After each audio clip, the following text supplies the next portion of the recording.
everybody? Welcome in to another episode of the NFL Seekers podcast. Today, we're going to be doing another mock draft. It's going to be a mock draft with trades for the first time this season. We're going to try our hand at some trades, predicting some of these trades. It's honestly really hard to predict what teams will use their assets to trade up in the draft, but there will be a few. There's always some, crazy, surprising trades. We're going to try our best to predict those, but should be a fun mock. How are you, Josh? It's great. Monday mocks, they're a real thing. We're going to be doing these every week. So if you love mock drafts, you better hit that like and subscribe button because we're doing this every week till the draft, baby. So stay tuned. It's gonna be fun. And yeah, first official mock with trades. It's gonna be fun. I mean, always there's gonna be tons of trades. It's really hard to predict them, but we're gonna do our best to pick out teams that definitely need to come up or teams that need to trade down and acquire assets. So we'll do our best, but it's going to be a fun one. Trades are always exciting. Yeah, we'll try to pick out some good fits. And yeah, definitely stay tuned to the NFL Seekers. We're grinding the draft content and the offseason content, free agency right around the corner. It's a fun time of the year. We're going to put out a lot of content for you guys. But before we get into the mock draft, do you want to get to the coin flipping ceremonies to see who goes first? Yes, sir. Dan, you are the guest on today's show. You get to call heads or tails. I'm going to go heads this time. Yeah, heads it is. No. Oh, tails. So does that mean I get to pick what I want to do? Or you could just have the first pick. But yeah, either way. Yeah, I'll just go first pick. We'll go classic first pick. It's the easiest no-brainer pick. One pick that we've talked about already so much. Lock us in Caleb Williams. It feels like it's the only real solidified pick in this draft. The best player in this draft. Well, one or two. The other guy's going to be coming up here soon. It's a debate. Still gotta get out my final grades for these two. But yeah, Caleb Williams. Blue chip prospect, no doubt about it. One of the most electric, exciting players we've seen in college football for a long time. And yeah, it's an easy pick to the Bears. They ultimately will end up moving off of Justin Fields and they'll reset that rookie, quarterback price tag. And they'll have a 5-year window with Caleb Williams, and they're in a really, really good spot. To not have to pay a quarterback for the next 5 years and be a really competitive team. So let's lock in Caleb Williams. Yeah, pretty easy to lock in. It's definitely the right choice for the Bears to move off from Justin Fields for this truly, truly generational quarterback.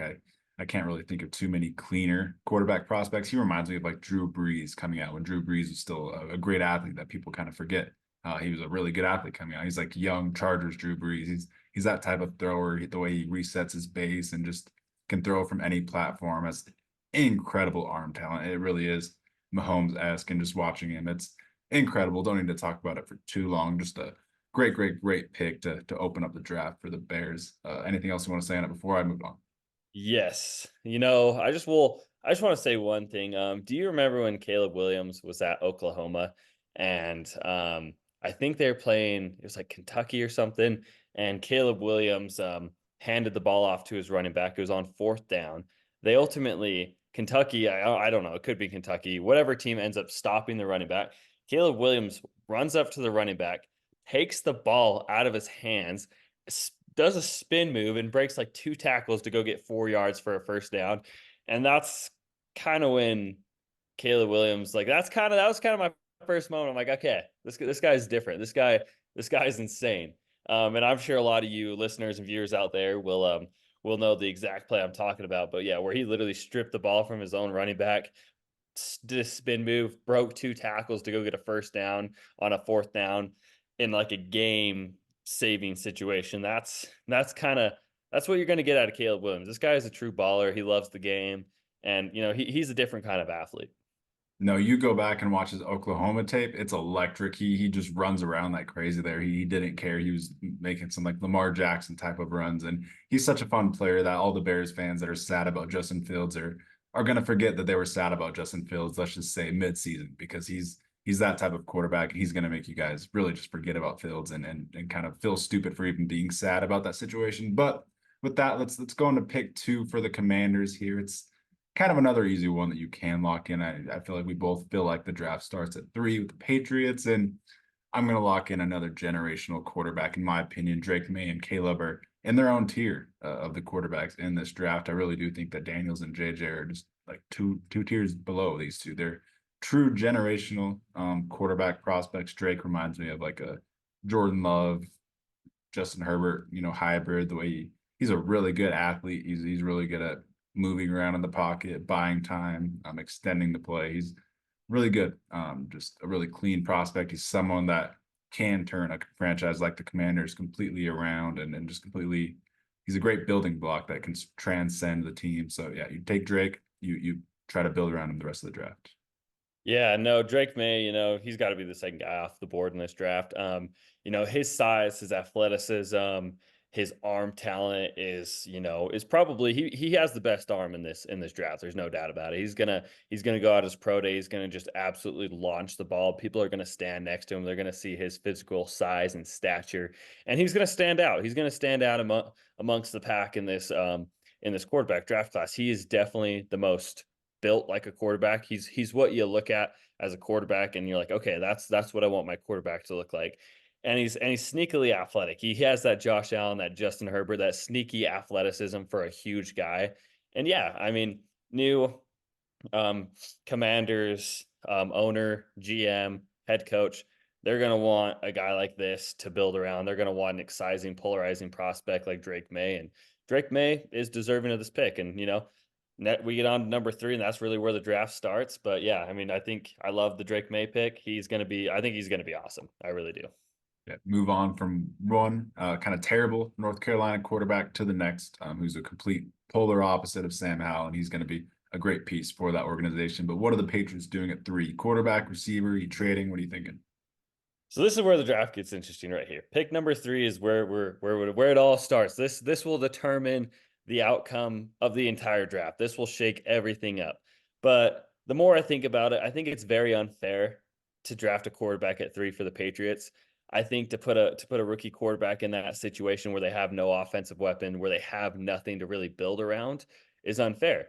And so in this scenario, I think I'm going to say the Patriots ultimately end up trading for Justin Fields. And I think that would be perfect. I think you get a guy, a veteran like Justin Fields who's been in the NFL for a few seasons.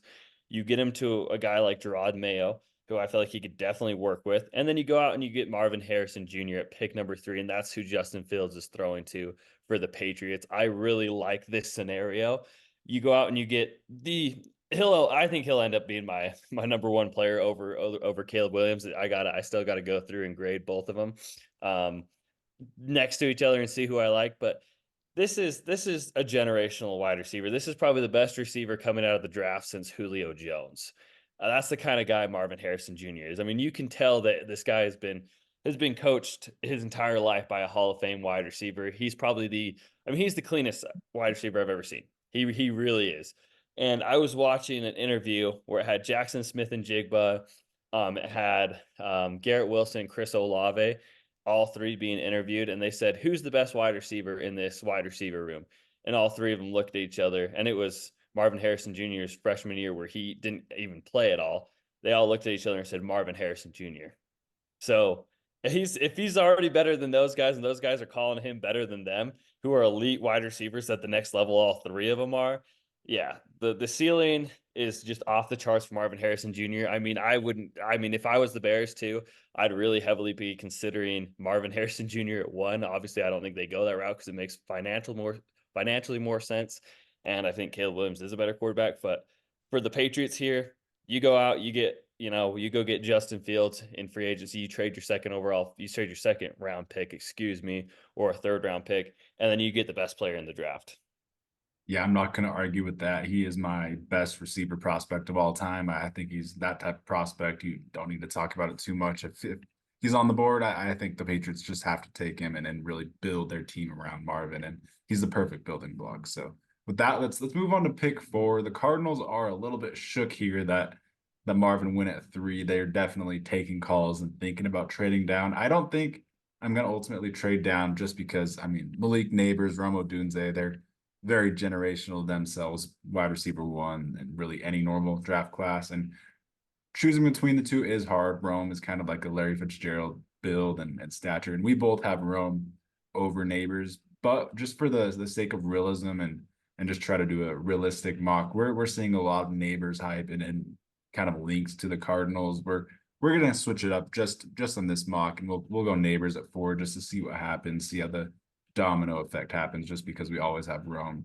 going over neighbors. But if the Cardinals took neighbors, would be electric. Just imagine him and Kyler, the yak with neighbors is out of this world. He really is.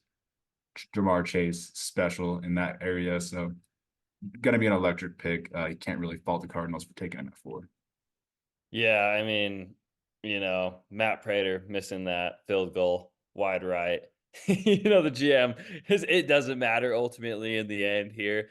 But yeah, I 100% agree. They're going to be taking phone calls, but ultimately the Cardinals have 6 picks already within the top 100. They have 2 first-round picks already. They're going to want their hands in the pot of one of these elite wide receivers.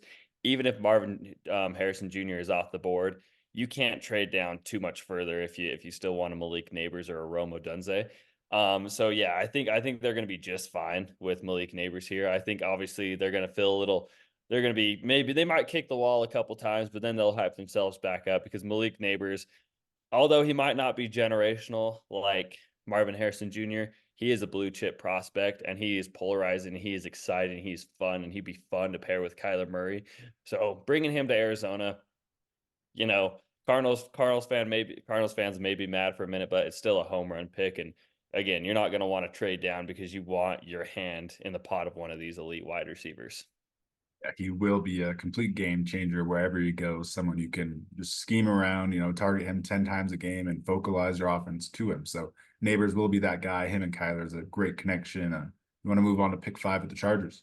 Yeah, and this is where this is where we're going to see our first trade. The Chargers want to trade. Daniel Jeremiah posted, somebody asked Daniel Jeremiah, what do you think the Chargers do at number 5? And he posted a Simpsons meme of their house for sale. So this pick is for sale. People know that. You still got Jaden Daniels on the board. You've got a lot of quarterback needy and hungry teams. I mean, the Giants will probably, if he falls to 6, it'd be hard pressed to see the Giants passing him up.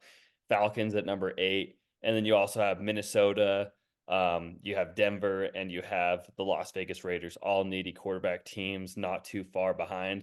But ultimately here, it's going to be hard to see the Chargers making an in-division trade here. It's going to be hard to see the Giants wanting to move up just one pick. And so I see the Falcons. I think the Falcons want to come up here. 2, they got a rookie head coach, a rookie offensive coordinator. They have no quarterback on that roster. You need to get an exciting quarterback. I think a guy like Zach Robinson could fall in love with Jaden Daniels.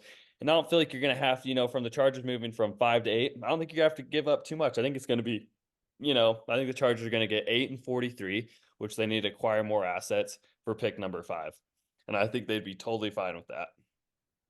Yeah, no, I absolutely love that. And you're getting Zach Robinson, his guy, and I do think Jaden Daniels, has a lot of upside, and Zach Robinson would definitely help tap into that upside. And I can see this fit. I can totally envision the trade up for Jaden around this area. It feels like the perfect area, and it's also very beneficial for the Chargers. They're probably going to have a lot of good options at 8 as well. Yeah, I mean, and yeah, pick number 5, Jaden Daniels is still on the board, which we have him because we ultimately project the Patriots to go Marvin Harrison Jr. You have teams calling. Teams are going to be wanting to trade up here. This guy is the Heisman Trophy winner. He had an electric season. He improved every single year in college, which you like to see. So he is a very coachable guy. And yeah, he transformed LSU. And I mean, you had Malik Neighbors and Brian Thomas Jr. now going in the first round because of the electric season all 3 of these guys had. So you love to see it. It's going to be fun to see Jaden Daniels paired with, Drake London, Kyle Pitts, and Bijan Robinson. I think those are 4 really young guys who are going to be exciting to watch, and all of them together with Zach Robinson, analytical, forward-thinking guy. It'll be fun. Yeah, no, I absolutely love that. We'll lock in Jaden Daniels to the Falcons, our first trade.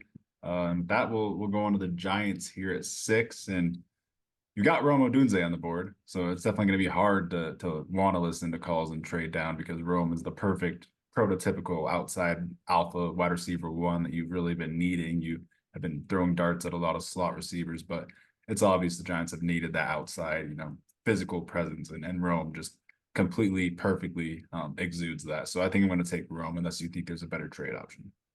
No, I think if you're sitting here at 6, I think the Giants regime really has one last chance. This might be DeBall's last season as a Giant if he doesn't hit on this pick and if they don't improve. And obviously they gave Daniel Jones the bag. So they're gonna say, well, let's run it back one more year with Daniel Jones. Let's get him some better weapons because it's all smaller guys. All they've had is Sterling Shepard's, Wandale Robinson's, skinny guy like Jalen Hyatt. They have not had this true alpha wide receiver one who is a top who could turn into a top 10 receiver in the NFL. And at pick number 6, I think you will have, teams like Chicago calling, seeing what it would take to move up to 6. But I think the Giants are going to ultimately ignore those calls, and you got Roma Dunze staring you right in the face, and that's a damn good pick. Yeah, it's just too perfect of a fit, really. He could be that perfect physical wide receiver one for them, completely transcend that team. And yeah, it would be tempting for like the Bears to call up and pair up Caleb with a Rome or a Neighbors, similar like what the Texans did last year, trading up and just getting the exciting duo. And I could definitely see that happening. But yeah, like that pick for the Giants. Do you want to move on to 7 for the Yeah. Titans? Just noticing my face all cherry and red because I get so worked up and excited for mock drafts. I'm just like, it's hard to breathe, man. I'm just pumped. I forget. I love these exercises. I get so excited. So excuse my red face. I get excited for this. He gets heated for mocks. Got to respect it.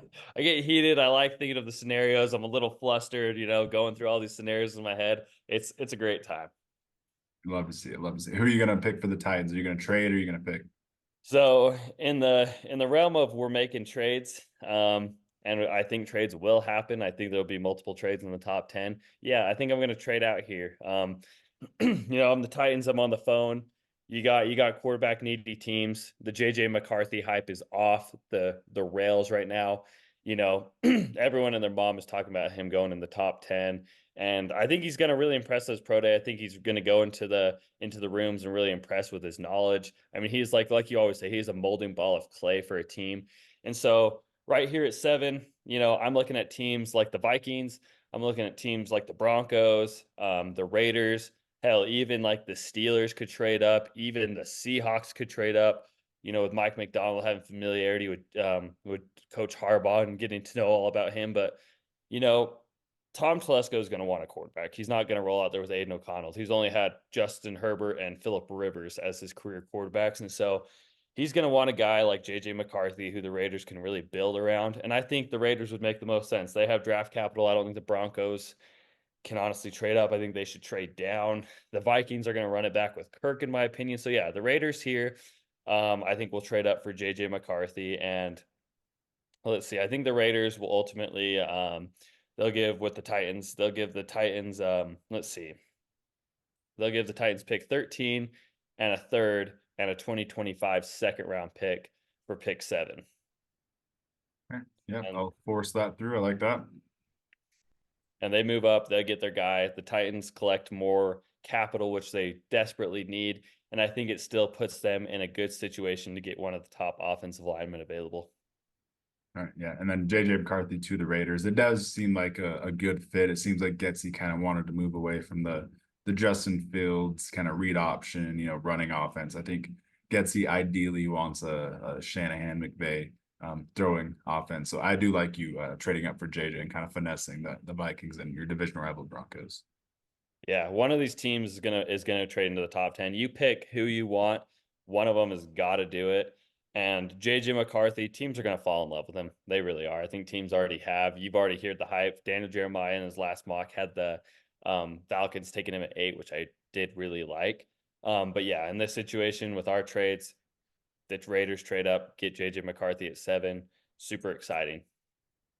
And moving on to 8 with the Chargers, this is kind of comical because new GM Joe Ortiz is looking like a genius because the two guys you're considering at 5 are somehow on the board here at 8 and Joe Alt and Brock Bowers. So I've got to make a decision between the two here. And I honestly think I might go Joe Alt because there's been a lot of rumors saying that if they trade down, it would be for a tackle. And just because we've done Bowers in every single mock draft, what are you thinking here though? I don't mind it. I mean, in Daniel Jeremiah's latest mock, I keep quoting him, but he goes, "This could be a statement pick for Harbaugh." You get a guy like Joe Alt. Obviously he's going to be flipping sides. He's played left tackle every single season. You're not going to move, an all pro guy like Rashawn Slater over to the right side. But I like that. I mean, Joe Alt, a super athletic guy. He never actually played lineman until he got to college. He was a tight end quarterback. His dad had him playing all over the field. Super, super awesome guy. You get your pick at lineman here. I absolutely love it. I don't think Chargers fans could be too mad. You get two bookend tackles to protect your franchise quarterback, keep him upright. Also, Joe Alt's going to help substantially in the running game with a guy like Greg Roman who's going to want to run the rock. And then you get you trade down, you get Joe Alt, and you get an extra second round pick. You can't be mad about it. Yeah, I think if you trade down and you can say that you got the like blue chip best lineman in the draft, I think it's just too much. It's too perfect, too brilliant. It's a insane move. If that happens, the Chargers fans are all very, very happy, and you have two completely bookend like superstar tackles for the next decade. So that is a really fun exercise, and Harbaugh and Roman will want to beef up that line and really just make that a strength, that run game. 100%. Wow, number 9 here for the Chicago Bears now on the clock. This could be interesting. This could be a handful. I think the Bears are actually pretty mad. I think they're wanting one of the top 3 wide receivers, in a Rome or a Malik Neighbors falling. So ultimately, I don't think I'm going to trade this pick, but I do believe this pick could be for sale. But gosh, you got Olu Fashano, who you can help out on the offensive line. Brock Bowers could be very tempting here. I know you got Cole Kmet, but I mean, Brock Bowers lines up all over the field, and to have 2 tight ends who are pretty elite would be awesome. You could go corner to pair with Jalen Johnson to have 2 bookend corners, or hell, you could get your choice of, the top defensive lineman in this draft to pair on the opposite side of, and I think that's ultimately what I'm going to do. Dallas Turner is going to test off the charts. I think his draft stock is going to rise. Getting your top, the top edge rusher in this draft at pick number 9 is no slouch. You pair him on the other side of Montez Sweat, and you got 2 bookend defensive ends, and for positional value, that is definitely elite. So yeah, I want to go Dallas Turner. I want to lock him in here. I think he's going to test. Yeah, he's going to be one of the freakiest athletes at the combine. His stock is going to rise here in the next week. So just be prepared to lock Dallas Turner as a top 10 pick. No, yeah. If Neighbors or Odunze are gone here, I think you can lock in. I think you can lock in Turner at 9 specifically to the Bears because it is reminiscent of like C.J. Stroud and Will Anderson last year. Anderson also out of Bama. It's literally the same thing. You get Caleb Williams and the number 1 edge rusher, Dallas Turner, the number 1 defensive player in the draft. It's literally the same thing, but to a discounted extent where you get the Anderson type player at 2. And Dallas Turner is no slouch. He is kind of like an Anderson type prospect. He is worthy of being that top defensive player off the board. He's going to blow up the combine. He does have that Von Miller type bend and speed, and no argument from me. I think this is a perfect pick. Yeah, I feel like he's kind of being overlooked. I feel like just because the offensive weapons and I feel like it's such an offensive class that the defensive players are getting overlooked. But I mean, in any other draft, I mean, you put Dallas Turner next to like hell, like the Aiden Hutchinson draft. I mean, and gosh, who went number 1 to the Jaguars? What was his name in that? Oh gosh, Trayvon Walker. Trayvon Yeah, Walker. Trayvon Walker, who's not very good. I mean, he's fine. I don't think was deserving of the number 1 overall pick, but I think Dallas Turner's tape's a whole hell of a lot better than a Trayvon Walker, in my opinion. I get Trayvon Walker was also a freak. He tested off the charts, but Dallas Turner's a cleaner prospect to me than a guy like Trayvon Walker. And it's kind of crazy. It's such an offensive heavy draft, especially in the top 10, that these defensive players, and there's really good corners, really good edge rushers, but they're being a little overlooked, and teams are going to get steals on them. Yeah, just a really top heavy draft. A lot of stars at the top of this draft, and closing out the top 10 with the Jets here at 10. You got GM Aaron Rodgers picking, and what's the most careless thing to do here when you have Olu Fashanu and Fuaga both on the board to fill in for your offensive line? The most careless, irresponsible thing to do that Aaron Rodgers would do is to get David Bakhtiari to start at left tackle, probably the most unreliable starting offensive lineman in the league at this point. and then you go and get Brock Bowers at pick 10 because that's just the Aaron Rodgers thing to do. It's been, rumored that the Jets are going to look for more weapons and receivers and tight end help. And Brock Bowers is a mix of both. He's one of the better receivers in this draft. If he was just a pure receiver, he's that type of guy. Georgia used him in so many different ways. He was like their best running back at times. The positional value argument with Brock Bowers is honestly just silly to me. And he's a lot more than just a tight end. He's a transcendent generational tight end that is one of the better receiver tight ends that we've really seen. And we saw Travis Kelce win the last 2 Super Bowls as the wide receiver 1 in his team, and he's been on a dynasty. The dynasty previous to Kelce was Rob Gronkowski being the wide receiver 1 in his team. So I really just discount the positional value argument with tight ends like this, with this caliber, and pairing him up with Aaron Rodgers, that transcends a lot, even picking an offensive lineman here. So I'm gonna do it. And just a quick question for you, Dan. Is Brock Bowers the best tight end prospect we've ever seen come out of college? Personally, I think so, because Gronk was like what, a 5th-round pick. Kelce was like a 4th-round pick. I think he actually is. Gronk, I think, yeah, was like 3rd out of Arizona. Kelce was not a high end pick. Kittle was like a 3rd. Kittle was Laporta was the 2nd. Kincaid Yeah, might be I think Kincaid was like my favorite tight end prospect since Kelce, and then Bowers is far I ahead. mean Kyle Pitts really you can't compare Brock Bowers to Kyle Pitts. Their games are completely different. I mean, Kyle Pitts truly was like that tight end who was like a wide receiver. He was like their outside wide receiver at Florida. And you just cannot compare the 2 prospects. Kyle Pitts was polarizing. And I wouldn't even go so far to say Kyle Pitts was a bust. I just don't know if Arthur Smith ever truly used Kyle Pitts, right? So I think this might be Kyle Pitts' first season. We really get to see how he plays. I mean, his rookie season, Kyle Pitts was only one of the only tight ends as a rookie to go for over 1,000 yards, and he's progressively gotten worse. I don't know if it's just because of the coaching regime or if he's just not that guy, but we'll find out this year. But you cannot compare Brock Bowers and Kyle Pitts and make that argument of why Brock Bowers should not go in the top 10 because of Kyle Pitts. It's just ridiculous. But I mean, generational guys like Brock Bowers, they'll go off the board quick. Last year Bijan was being mocked. I remember the Chargers at like 21. Ultimately, he goes pick number 8. It's just they will go off the board. Teams just have, or people mocking just have hard time like finding a good fit, but they will always go. Yeah, 100%. I think we both fully believe he's going to be a top 10 pick because we just trust the NFL GMs aren't that dumb to listen to the NFL Twitter positional value guys. But with that, let's go into pick 11 with the Vikings. What are they going to do? This is an interesting one. Because the Vikings definitely could have been in play for a quarterback. All the top quarterbacks are off the board here. Oh man, we could go in a handful of different directions. We could go get a lock in. We could get our corner 1 here. There's still a really good edge rusher in Jared Verse on the board. We could ultimately get our number 1 interior guy. But at pick number 11, and a really good Brian Flores defense who probably wants to add to it, I think I'm looking here at Terrion Arnold. And I'm, if I'm Brian Flores, I'm wanting to fight whoever's in the war room right now, because I'm not letting Terrion Arnold get out of my hands. Terrion Arnold's only 20 years old. He might, I haven't gotten there yet, but I think he might make that blue chip type of player for me. Terrion Arnold's elite, man. And I'm really noticing him on film. I was noticing him a bunch on film when I was going through my top wide receivers, and he kept standing out to me.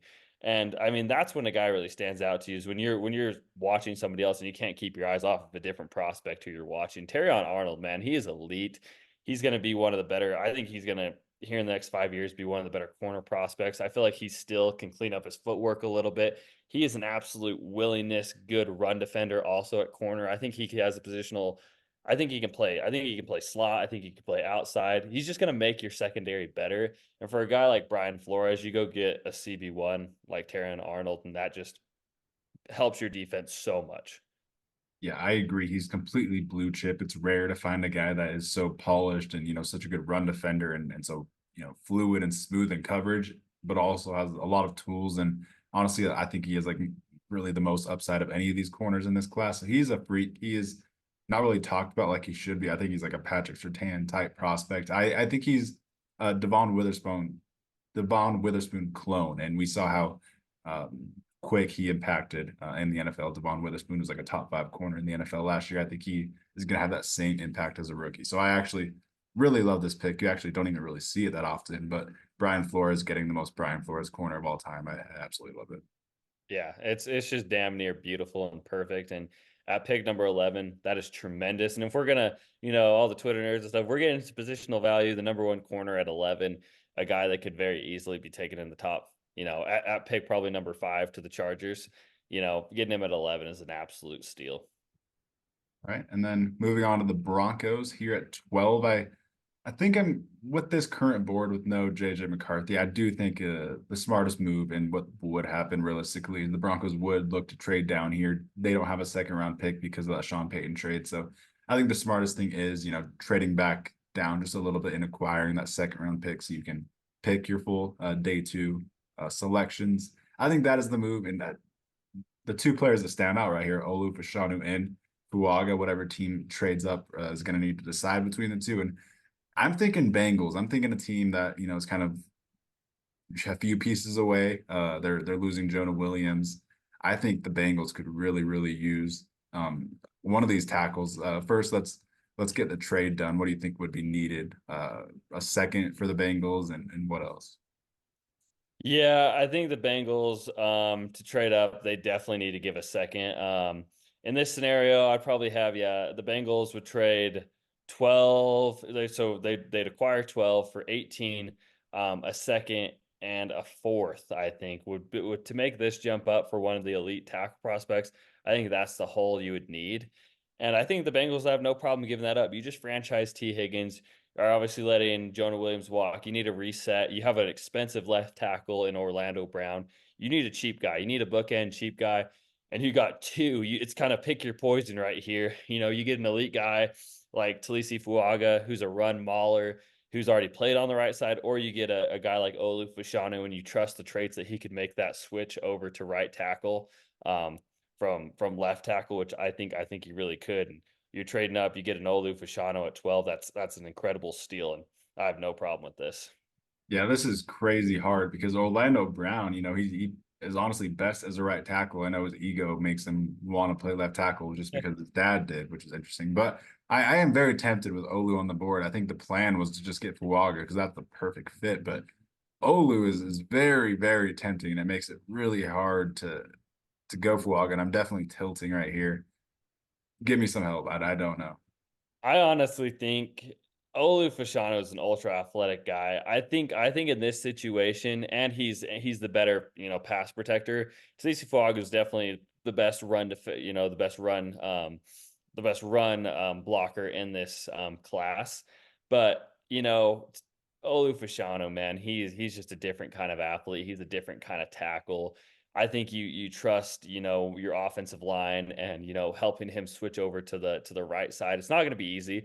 It's totally changing up, your fluidity and body movement, but it's too tempting here, man, when he's on the board at 12. Yeah, I think it's just too tempting, even the fact that he can replace Orlando Brown on the left side, eventually. I do think you have to take Olu and just trust that he can move to right with your great offensive line coaches. And that's a really fun trade up. The Bengals trading up for, one of those linemen or even a Brock Bowers if he falls right here would be a brilliant and realistic situation. So yeah, getting more star power for the Bengals, it's fun. And the Bengals come up to fleece the Titans, who traded down to 13, and they're probably punching holes through the wall. And Yeah. that's why this trade makes so much sense. You got an offensive needy team in the Titans, at 13 in this scenario. The Bengals, they need to come up. They need to protect Joe Burrow. Every single year, Joe Burrow's been getting hurt and banged up. You're letting Jonah Williams walk. You want to ultimately keep T. Higgins. You need to get cheaper on the offensive line. You have no choice. You go get a guy that could have easily gone in the top 10. That's a home run. It's honestly hilarious. That's like one of the finesses of the century right there. But with that, who are the Titans taking at 13 now after that? The guy who we were arguing the Bengals could take, you lock in Talisi Fuaga right here. You put him on the right side, he's immediately going to help your pass blocking, your run blocking. He's an absolute mauler. You plug and play him on the right side, and he's a different kind of animal, man. I think he's going to test crazy at the combine. I think he's going to run fast. I think he's going to bench like 45 reps. This guy's just a freak athlete, and he's mean, man. He slammed Leatu to at the Senior Bowl, and he's the most dominant tackle there, and I think that'll stand out to a guy like Bill Callahan, longtime offensive line coach, who's just wants a mean nitty gritty guy. Yeah, it doesn't get more perfect than that. Just plug him in on the right side, another position filled out on the offensive line that you don't have to worry about for a long, long time because he's that type of rock on your right side, incredible run blocker, and he'll definitely hold his own in the pass game. That will go into the Saints pick at 14 after two really good linemen go on the board. I think the Saints are thinking about trading down actually with both of those linemen on the board, and I feel like Fuaga would have been the pick here. So with that, a team that really stands out to trade up, a team that's exciting, has a lot of hype around them, and honestly is more closer to just a few pieces away than they are a lot of pieces. They're really close to being a contender. I want to have the Texans trade up right here, and I love it. I love they it. they could do some exciting things. Like imagine them trading up for Brian Thomas. That would be electric. Definitely considering that. What would the compensation be here? Let's see. Yeah, so if the Texans are trading up to 14, obviously they're going to be acquiring 14. I think they'll give this year's first, this year's third, and a 2025 third to make this jump for a Saints team who honestly just needs to bite the bullet and start rebuilding and collect as much assets as possible. A team that needs to stop kicking the can down the road any further. This needs to be a rebuild year for the Saints, and acquiring more assets and getting cheaper is going to be a big, big need for them. And the Texans, this makes all too much sense. I mean, the tackles are on a run right now. You see Olu Fashanu until you see Fuaga. You gotta trade up. I think there's one bookend guy right here that you trade up for. Obviously, who is a tackle. You protect CJ Stroud at all costs. That's your number one priority. You found your franchise quarterback. You get him elite tackle help on the other side of sorry, I'm blanking his name, the most incredible tackle in the league. Tunzel. Yeah, Laramie Tunzel. And you pair a guy on the right side of that, and you protect CJ Stroud. That's got to be number one priority. Yeah, I'll be honest, trading up for LSU receiver Brian Thomas is very, very, very close, and it's on my mind and something that would be incredibly exciting. You'd have instantly the best receiving trio in the NFL, damn near. But yeah, we're gonna keep this tackle run just going because JC Latham is someone that's gonna go higher than you guys are currently seeing right now. He's gonna rise up boards here. He's an athlete, and he's also just a very safe prospect. He's got a lot of snaps under his belt, two full seasons at Alabama. At that right tackle position, you plug him in on the right side opposite of Tunzel for Stroud, and I think you're feeling good. I think you're feeling optimistic about Stroud's keeping upright for the future. Yeah, you got to keep Stroud healthy, and yeah, JC Latham is a big man. A lot of people are going to argue he actually could be the best run blocker in this league. I think I have Fuaga a hair above him, but man, JC Latham is an absolute animal. Kind of reminds me a little bit of DJ Fluker from Alabama a while back coming out of college. Just a incredible athlete, just a freaking monster of a human being, and he's going to help that run game for CJ Stroud too. You go out and get a free agent running back like a Saquon Barkley or Josh Jacobs, and you put him, on the Texans running behind JC Latham on the right side. That's just beautiful. All right, and then let's go on to the Colts pick at 15. What are they going to do here? Ooh, I think I'm going to stick to my guts and a pick that I feel like has just been the most Ballard pick to me. You got Quinyon Mitchell here, man. Kenny Moore is coming up. He's a free agent this offseason. You need to get younger. You need to get better at that corner position. I think they'll ultimately retain Michael Pittman in free agency. If they don't, Brian Thomas Jr. could be a fun pick here. But I think they will retain Pittman. I think they'll ultimately hit him with that franchise tag, and you lose your best corner in Kenny Moore. You go out and replace him with Quinyon Mitchell, who has the versatility to play slot, play outside, press, man, off, zone, you name it. This guy is just an elite player. He was a Senior Bowl standout, and Chris Ballard is known to draft Senior Bowl standouts. Yeah, I mean, this is just the perfect fit. I also would totally lock this in because it's the perfect Gus Bradley cornerback one. You can count on him to be your outside CB1. People questioned about the strength of schedule while he's playing at Toledo, and then he goes to the Senior Bowl and completely dominates. Michigan receivers, receivers in the Division 1. So he's proven himself. He's got a good track record, and he is a complete stud, lockdown guy. That honestly, opposite of Juju Brents, I would really start to like that secondary for the Colts, and I do think you got to go corner for the Colts. Yeah, you got to pair somebody else outside of Juju Brents. I mean, their secondary is pretty weak at the moment, and I think Kenny Moore ultimately does leave. So it feels like the most. And I say this because we have a buddy who's a big Colts fan, but it feels like the most Ballard pick. Just the measurables, the character, just everything is there. He's Rocky Sin if Rocky Sin was actually a good pick, if he actually scouted Rocky Sin well. Exactly, I love it. And then moving on to the Seahawks 16 here. Byron Murphy, by the way, would have been a great pick for the Colts. Definitely thinking about him here to pair with Mike McDonald, because I'm confident that McDonald would make Byron Murphy like, Chris Jones type of an interior rusher. But ultimately, I'm going to go with Jackson Powers Johnson. I love this pick too much for the Seahawks. I think he could even go earlier than this with even the Colts, being interested. But, the idea of having your two bookend tackles already and then getting a bookend center, you got Damian Lewis, that really, really helps fill out that offensive line. And this is, Jackson Powers Johnson to me is the best center prospect that we've seen in a long time. He is Frank Ragnow to me, who is the best center in the NFL, and he's a better prospect than Creed Humphrey and Linderbaum from the Ravens. So I really do think he's that type of prospect. Totally fine taking him really anywhere from 10 to 20, and I think that's where he will end up because he can do too much. He could dominate a guard for you, be one of the better guards in the NFL, but ultimately he's gonna really settle in as a star center for the Seahawks in this situation, staying in the Northwest. Just perfect. You love this fit. Yeah, it's one of those fits where you can just totally see it happening. It feels so flawless and perfect. And like you said, they have two bookend tackles. You get a bookend center right in the middle of your defense, which is one of the most underrated, positions on the line. And yeah, he's just a dominant center. He's 330 pounds of just pure anger.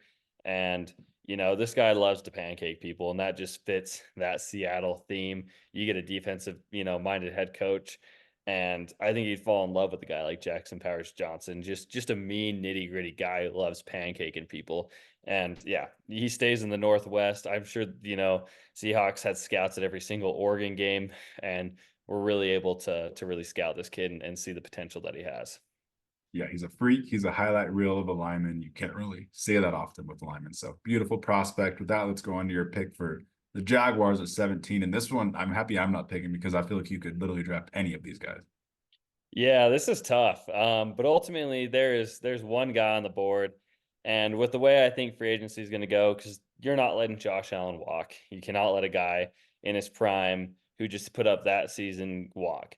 And you honestly, it's hard to justify keeping Calvin Ridley when you're going to have to give up a second round pick. So Calvin Ridley moves on. You take Brian Thomas Jr. You need to get better in the red zone. The Jaguars struggled tremendously in the red zone. And this is a big 6'4" wide receiver that scored 17 touchdowns. He is a red zone freak. He is good at scoring touchdowns.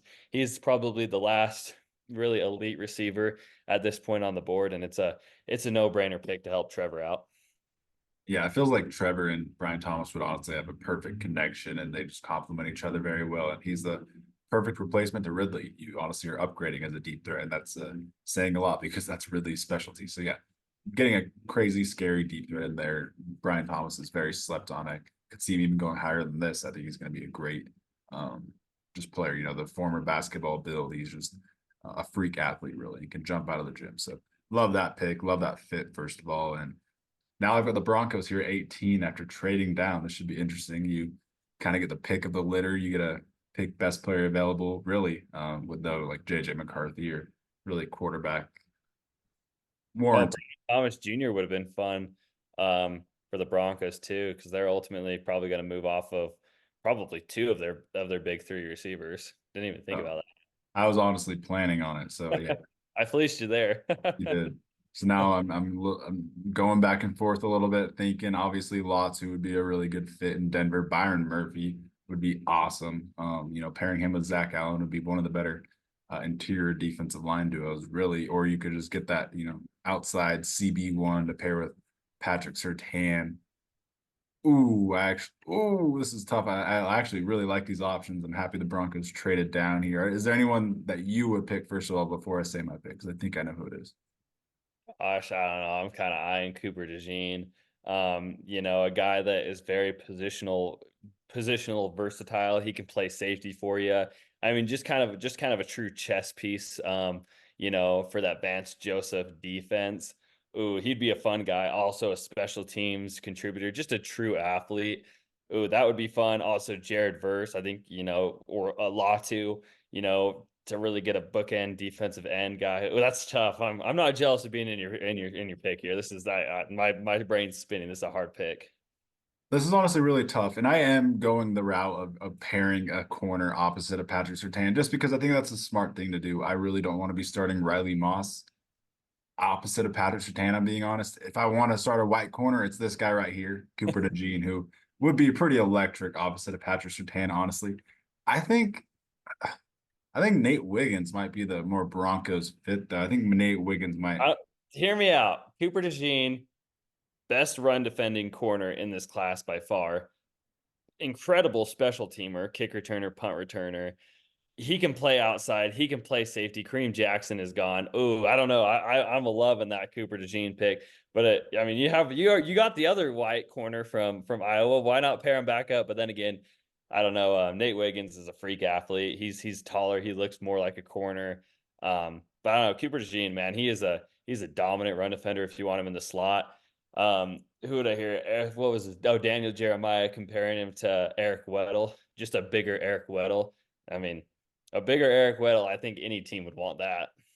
Yeah, But I was thinking Wiggins, just because he could be more of an outside corner to just set on the outside. But yeah, I think you could just fail Cooper DeJean on the outside, opposite of Patrick Surtain. You've got Riley Moss, his teammate from last year, in there. And yeah, like you said, he could be that secondary player. He can play in that strong safety role, can play in that dime role. We lost Kwan Williams. A lot that he can do. It's just you're drafting the best secondary player for a secondary. He could just be a great piece, a versatile piece for your team. I really do like trading down and getting that. I like the idea of just leaving Pat Surtain on the number one wide receiver. You plug and play Pat Surtain on. If you're paying Justin Jefferson, you're paying Keenan Allen. You just move Pat Surtain on your best corner, and you use Cooper DeJean as just a chess piece for your defense.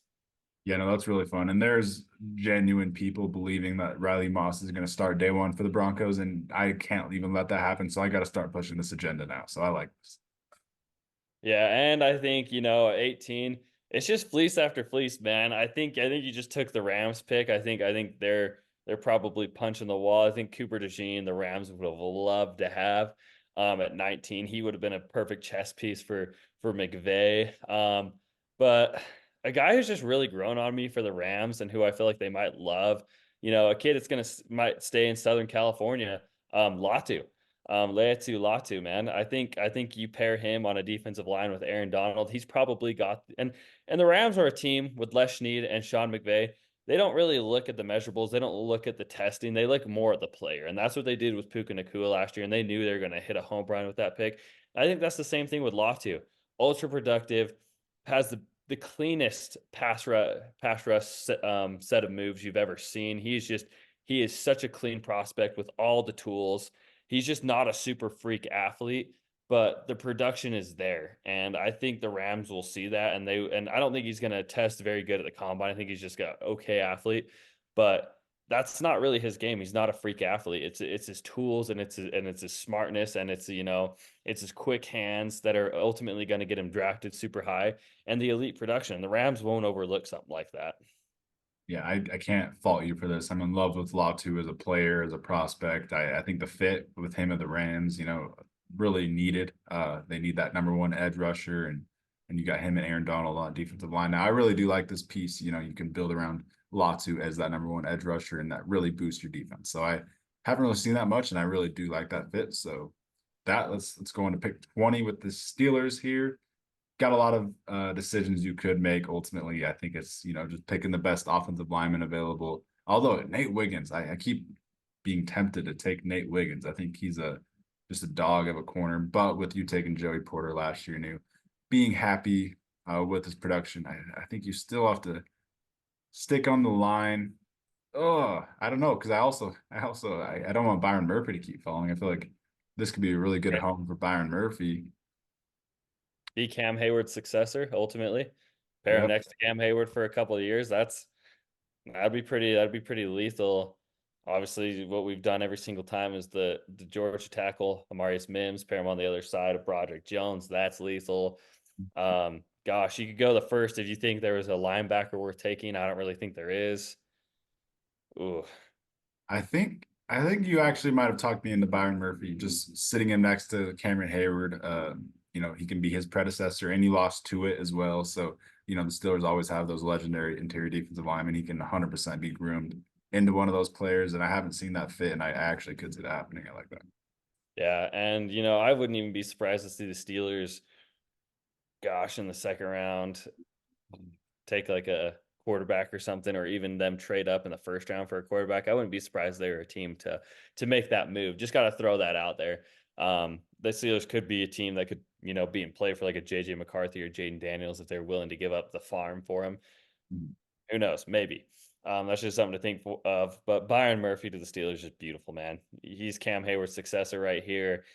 That just makes that defensive line. It's the steel curtain, man. It's the steel curtain on the defensive line with TJ Watt, Cam Hayward, and Byron Murphy. That is ridiculous. You don't want to run at that team. That's a scary team. Yeah, keep your strength the strength. And I really do think in this situation, he could turn into like a Chris Jones type of interior rusher. He's that type of prospect. So love that fit. I wanted him to go, within the top 20 because he's that type of prospect. But let's see who you have the Dolphins taking at 21. This is hard too because I feel like the Dolphins have so much need and could also be a team to look to trade down to capitalize on on more picks. But it's so tough because we need line help, we need a tight end. All of our edge rushers are hurt. I think Christian Wilkins will ultimately end up leaving. Tua, we don't even know if Tua's going to be the quarterback after 2024. Man, the Dolphins, man, I feel like this team is tanking fast, and it's depressing to think about a team that was so electric and polarizing. I feel like they're just going in the wrong direction very quickly. But like a guy like Jared Verse here would make a lot of sense. Troy Fatanu to help solidify. I think we're gonna have to protect Tua for one more year and really give him a shot. I think we're just gonna rely on our offense trying to score 60 points and Tyreek Hill getting open every time. So let's go with the most versatile lineman, Troy Fatanu, who has the position flexibility to probably play all five spots on the offensive line. You can really line this guy up anywhere. He would be a chess piece for your offensive line and something the Dolphins are in desperate need of. No, that's the pick. You don't really have to tilt about that one. You start him at left guard. You eventually can replace Teron Armstead at left tackle, where he's really played good at Washington for a while. So move him anywhere on the offensive line. He's just honestly the best offensive line available, best pure guard available. Could be the best pure guard outside of Jackson Powers Johnson in the class. So love that pick. And with that, we'll move on to the Eagles at 22, and they're very happy because the guy I've been talking about keeps falling. Nate Wiggins, the absolute dog at corner, the battle tested corner from Clemson, is going to fall to the Eagles, and you could plug him in as your honestly CB1 if you do let Slay and Bradbury leave, and I'd be totally fine with that because I do think he can handle being a CB1 in this league. I think he will end up being a number one corner on someone's team, and he's just a really solid fluid cover corner, and he's a mirror in coverage, and I really like that. Yeah, no brainer pick. There's one thing we know is going to happen in this draft outside of Caleb Williams going number one. It's the Eagles taking a corner. And Nate Wiggins is an absolute steal at pick number 22. He's an incredible athlete. He's a 6'1" corner. He's got the height, he's got the speed. He's going to test incredible at the combine. He's got very good ball production. Yeah, just a no-brainer pick. Not much to talk about here. You can lock in a corner of the Eagles at 22 in any mock. Don't have to talk about that at all. It's a perfect pick. And then who are the Saints going to take at 23 after trading me? And Jared Verse, they could have taken him at 14. He's still on the board here at 23. I think you lock that in. That is a no-brainer. You keep adding to that defensive line. You get younger. I think you need to get rid of Cam Jordan this year. I'll be honest. You need to get, you need to get numbers off your books. You have such a high cap hit on Cam Jordan. He's I think he's 34 going on 35. I think he's like a $30 million cap hit. it's a no-brainer cut, and you replace him with Jared Verse. You get younger there. You have Brian Bresee and Jared Verse on that defensive line, two really good guys to build around who are on rookie contracts. But yeah, it's rebuild time for the Saints. Collect draft capital, you trade it down, get a bookend player at edge. You can't argue with that. You trade down and get your number one edge rusher, and he honestly would be like an instant number one edge rusher for the Saints. He's got a really high floor, and he has that type of impact potential for whoever drafts him. He's going to be a really good high floor, impactful pick. So love that. Don't have to talk about that too much. It's a huge need. They have no edge rushers, and surely Cameron Jordan needs to be released. So with that, let's move on to the Cowboys pick at 24, and this one's pretty easy for me with the current board. No one too big that's fallen. You do have to go best offensive tackle available. You can move him to guard, or just groom him to be your eventual tackle. Or if you lose Tyron Smith, you just start him now. But I will go with Amarius Mims. I think he's the most potential, and just putting him on that right side, replacing Terrence Steele. He's a very, very high upside guy, and I like him just a little bit more than Guyton. So I'm gonna go Mims in this situation. But he's just a incredible athlete, incredibly huge guy. He's 6'7", and he moves really well for his size. So just love this pick, and it seems like a Cowboy one. Yeah. Death taxes and the Cowboys drafting an offensive tackle in the first round. Never going to argue with that one. Those are three things that are always for sure. And yeah, Amarius Mims, going to just the offensive tackle kingdom, a team that can develop anyone and just has always had an incredible, offensive line room. That's a beautiful pick, and a team that could really develop Amarius Mims into something great. Yep, they keep replenishing the well for the offensive lineman, but what are the Packers going to do at 25? Ooh, we go in a number of different directions here. Gosh, I feel like I kind of like their tackle situation here, even though Tyler Guyton is staring me in the face and is very tempting. Um, you do need you need some more corner help. Ultimately, you're gonna have to address the secondary. I think that's the Packers' biggest weakness.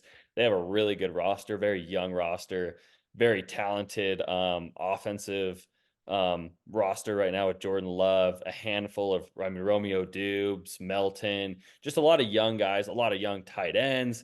I think a really underrated offensive line. So you got to attack the defense, and your weakest spot is corner and safety.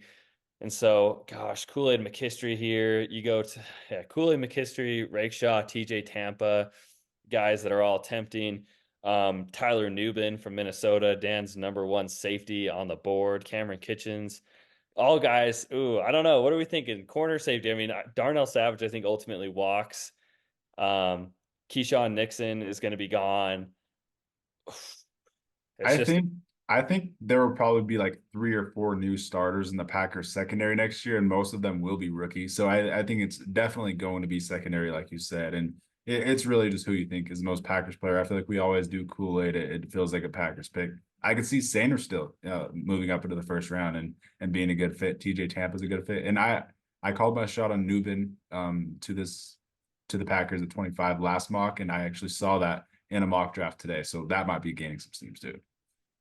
I'm not gonna overthink it at the end of the day. Kool-Aid McKinstry, he has prospect fatigue. People are just he was the number one guy for so long. He is just being overlooked. He is such a clean prospect, a guy that doesn't panic when the corner or when a receiver gets behind him.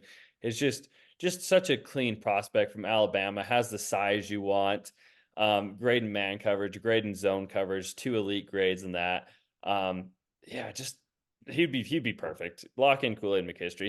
He'd be perfect for the Packers, a plug and play guy with, the lowest floor. I mean, his floor, I feel like he maybe doesn't have the highest ceiling of these corners, but he has the safest floor, and his floor is like a corner is a legit corner too at worst. No, I absolutely love that. I do think he's being a little bit slept on at this point, a little bit forgot about with, the emergence of Terrion Arnold, who was opposite of him. And yeah, he's just a very solid guy. If you project him to be a safety, he could start at safety and be really good at that too. So yeah, just a good secondary piece for the Packers. A perfect fit. Don't have to talk about that one too much. We'll go on to the Buccaneers here at 26. And I was trying to campaign for you to pick him here or at 25 with the Packers. And I think just hear me out for a second. So we just barely had our I know top where you're 10. going with this, and I love it. We had our top 10 free agent episode a few days ago, so go check that out if you haven't. But Antoine Winfield, safety out of Minnesota, is a free agent, and we expect Baker Mayfield and Mike Evans to be brought back, and that is kind of all the Bucks cap right there. So with that being said, we kind of expect Antoine Winfield to be the odd man out. You can't pay every single free agent, especially with how many top tier guys they have. So in this scenario, if Antoine Winfield walks, I think you take the best safety in the draft who honestly can be compared to Antoine Winfield, just an incredibly rangy safety, super Next fun. I great think he will. Minnesota. Yeah, I love it. The next great Minnesota safety. I love it. I didn't even think about this, but you're cooking something up here, Dan, and I'm all for it. It's the Sam Howell to Drake May passing the torch. It's the Antoine Winfield to Tyler Nubin, Minnesota safety passing the torch. And they're similar players, incredible in coverage. I think Nubin is that similar player where he'll just have an incredible impact day one. I think he can just dominate in this league and be a really good rangy, like Jesse Bates type of free safety. So love this. I think it's a great pick. And I think he's going to start gaining some steam and being in more first round mocks closer to the combine. Yeah, I love it. And check out our top 10 free agency videos for best landing spots. Sneak peek, Antoine Winfield, the former Minnesota safety. We think one of the better fits for him could be returning to his home state where his Hall of Fame dad played in Minnesota. And this just seems like we're cooking something up, you know. We're cooking something up on this Monday mock. I freaking love it. Lock it in. I think this might be a lock. I don't think we can argue this. But yeah, sneak peek. You can't pay 3 top 10, free agents for the Bucks. This would be you get all three back in this scenario with this mock. Yeah, you literally do. It's perfect. It's full circle. It's a perfect pick. But with that, do you want to go on to the Cardinals at 27 then with their second pick? Oh yes, let's move on to the Cardinals here. And there's one guy Neighbors. staring me down. Who's our top edge rushers available? We got obviously Malik Neighbors at pick number 4. Top Robinson, or Darius Robinson. Hmm. You know what? I think I'm gonna go Jerzon Newton here. He's kind of another guy who I compared to Kool-Aid McKinstry with prospect fatigue. He was the number one guy for so long, and I feel like people are just overlooking him and are just sick of talking about him because he was, the top defensive interior prospect for so long. And yeah, you pair him in Jonathan Gannon's defense. Jonathan Gannon's going to want a defensive player, no doubt about it, in the first round. You need help on that defensive front. You need a guy who's good at. I think Jerzon Newton's the best run and pass defender, just as a collab together. I think he can do both at an elite level. And yeah, I feel like he's being overlooked. I feel like for the Cardinals' second pick, this is an absolute steal. Yeah, no, perfect Gannon guy. He can't be that dominant interior guy that the Cardinals have needed. The Cardinals have really struggled on that interior position. They did get Dante Stills, who honestly was pretty good. So you pair him with Johnny Newton, and that is a really good duo. I know Gannon would transcend Newton, and he could, be honestly dominant as the interior rusher too. So love that pick. I'll move on to the Bills at 28, and I really am deciding between two players here. It's in my opinion, the best deep threat in the class, and you can pair him up with Josh Allen, Troy Franklin. It's an obvious need for the Bills. Or you could go Chop Robinson, who I am seeing in a lot more first round mocks, maybe around the combine. He's starting to gain some steam because we know he's a crazy athlete and he's going to move incredibly smooth. So it's interesting because whoever I don't pick out of those two could totally go next to the Lions at 29. I think Troy Franklin or Chop Robinson would be great for the Lions. So this is tough. What would move the needle more for the Bills? That edge rusher to replace Von Miller, or pairing Josh Allen with Troy Franklin, a little bit too exciting. I truly think he's the best pure deep threat in this class. The way he just gets open and loses people downfield it's immaculate. And with Josh Allen's arm, I think that transcends a lot. I think you just have to. It's hard to pass up. 100%. This is an area where a lot of teams will need these wide receivers. You got the Panthers at 33 that could be looking to trade up. You got the Chiefs who would absolutely love a guy like Troy Franklin. So yeah, this is an area I think as the Bills, you need help. You need a like I said, I see a world where Stephon Diggs and Gabe Davis are both off of the Bills come 2024. They are, they're the second. They're right behind the Saints with Sorry, I just had a brain fart. They're right behind the Saints with their second least in cap space. I think they're 40 or 50 million dollars over the cap as of right now. You need to get rid of one of those big contracts in Gabe Davis or Stephon Diggs, move off of them and start building another elite wide receiver core, and Troy Franklin could be that guy. And what a beautiful deep threat option for Josh Allen that would be. Yeah, he's the best receiver available. You pair him with Josh Allen, and that is scary. That could be transcending, and the league is scared. So with that, who are you going to take with the Lions at 29? Oh, this could be a lot of different things. Who are our top corners on the board at this point? TJ Tampa, Mike Samerstill, Rakestraw. Oh, I might call me crazy. I might go Mike still here. This guy he's a baller, man. Like a former wide receiver, coming on to Michigan, a guy with incredible hands. One of probably the best slot corner in this draft. Whether you don't value slot corner, he is the best slot corner in this draft. You're getting the top guy at his position. He is great in the run. He is just so. I mean, this guy he is so position flexible. But I might be pushing the Mike still first round hype. I mean, you go turn on his tape. This guy is elite, man. I think he played better than Will Johnson, who's going to be a first round lock. In next year's 2025 draft, might be the number one corner. I think Saren still outplayed him this year. And, this guy has incredible hands. Like I said, a former wide receiver. That's what he actually came to Michigan as. Just incredible coverage grade, good in man, good in zone, just a hard nosed, really good dude. So I might start pushing this. I really love TJ Tampa. I would love to see TJ Tampa here, but Mike still is the best slot corner in this draft and a plug and play from day one. And just no question that he's going to be an incredible player at the next level. Kind of reminds me, I'll give a comp, reminds me of Kenny Moore. So if you're telling me, you could look at Kenny Moore's career and you wouldn't take him in the first round, you're lying. This is like a Kenny Moore clone. No, I love that. Actually, gets me really excited. It's a perfect fit. You're keeping him in Michigan. First of all, you're keeping him in Detroit, Michigan, and it's the perfect Lions guy. He fits the Aaron Glenn defense. And yeah, who cares? If anyone cares about positional value, the Lions don't. So this is a Lions pick in the sense that they'll just say F your positional value, and they'll draft the guy that they can lock in as their next decade slot corner who's going to be an all pro for them. I really could see him being that type of guy. He's a very impactful, just all around, always around the ball. He's a nose for making plays and for the ball. So actually love that. I haven't seen this, and I think I could see him moving into the first as well. 100%. Yeah.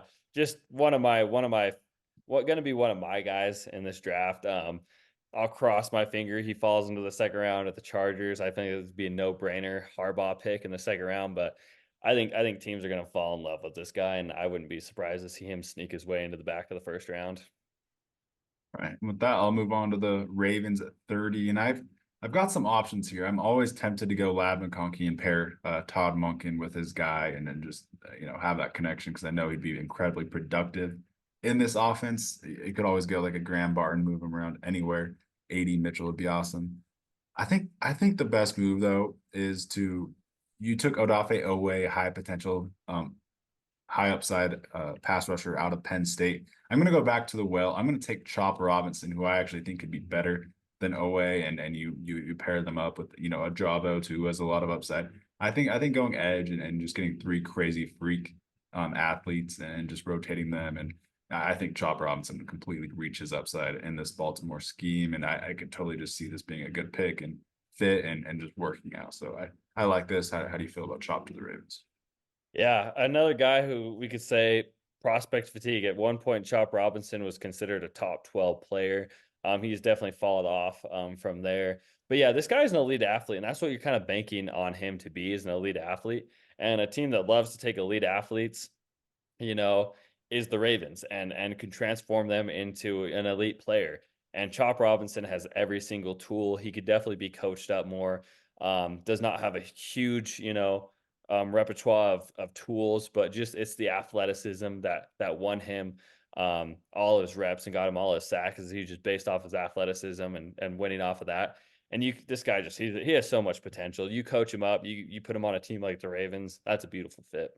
Yeah, it's a really fun fit. And with that, let's go to the Niners at 31. I know for a fact there's some quarterback needy teams thinking about going back in for a Bo Nix or Michael Penix or a receiver needy team. Are you taking calls?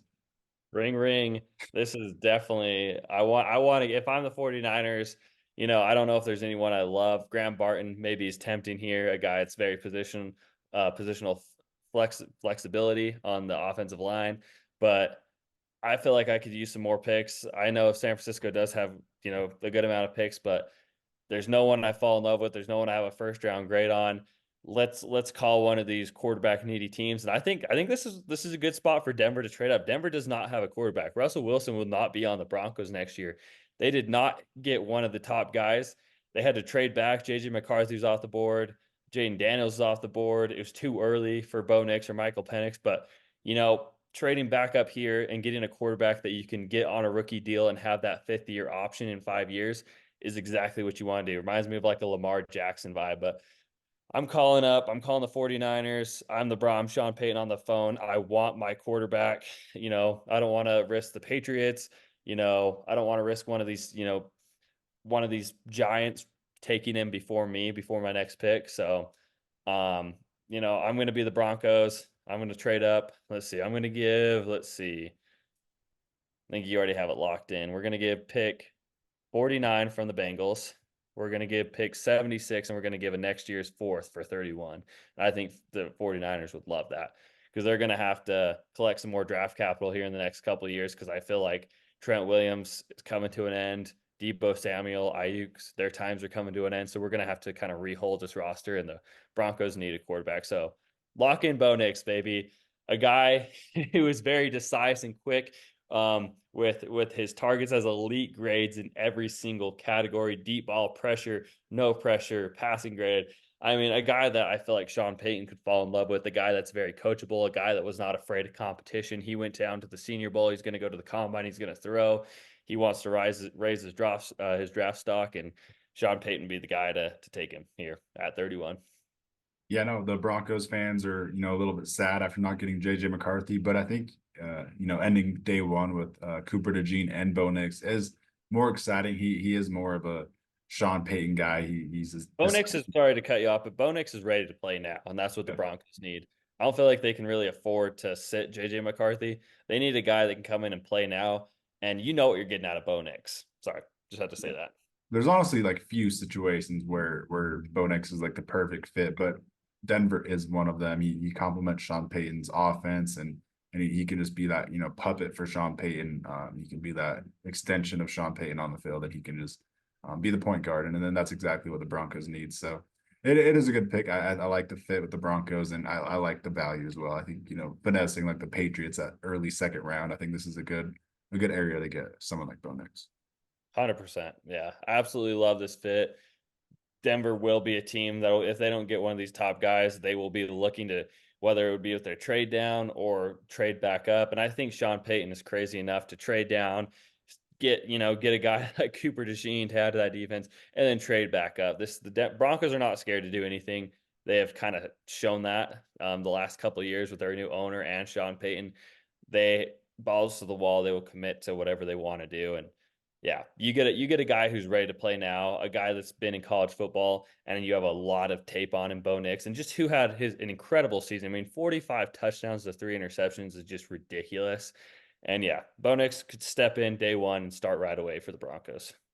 Yeah, just a super clean quarterback, a trustworthy guy. I actually really like that fit in the situation, especially with trading up into the back of the first. And with that, let's go on to the division rival Chiefs at 32, the Super Bowl champs, and definitely thinking about Graham Barton, move him anywhere in the offensive line. Donovan Smith, you might look off of him as your left tackle, but I'm gonna go with Lad McConkey just because that is just a Chiefs pick, and Lad with Mahomes is kind of scary. It'd be like 100 catch season his rookie year. It'd be like Puka Nacua type production. He wins in similar ways as Puka does, and just an incredibly smart receiver that can really get open no matter who's guarding him, and just incredibly savvy, a smart route runner, and he knows spatial awareness. He knows what's going on around him, and he knows how to get open. So seems like a Chiefs pick. Andy Reid would really love him. I think he's He's kind of like Travis Kelce in a small body and a small slot receiver body. So I do think it's appropriate value for like a guy that can be a top slot receiver, and I like the connection with Mahomes. Yeah, it just feels like a Chiefs player, a guy that can just get open anywhere on the field, an elite route runner. They need help at wide receiver desperately. And that little corn dog route that they do, Lad McConkey could step in and do that in a way more elite level than a McCole Hardman or a Kadarius Toney. So when we see that in next year's Super Bowl with the Chiefs, oh man, it's going to be painful. And Lad McConkey doing it, crazy. But glad you got us out of there with that pick, Dan. This was super fun. It's our 100th episode, baby. You know what's more suited than a 100th episode mock draft on a mock draft Monday? Gotta love it. Thank you, everyone watching and supporting us. You know, another 100 we're coming for. So, this has just been awesome. I love doing this. This has just been awesome. I can't believe we're at 100, man. It's absolutely crazy. We're at 100. I honestly totally forgot to even mention at the top. It's so crazy. It came up on us out of nowhere. But yeah, crazy. It's almost been a year, and it's been super fun. We'll keep grinding the draft and offseason content. Anything before we get out of here? Any extra hot takes with this mock? I feel like we cooked again. It's a really good mock, a lot of realism, and I like the trades. I think the trades are realistic. I was gonna say, do we got a Panthers one on deck, man? Pick 33. What's happening, man?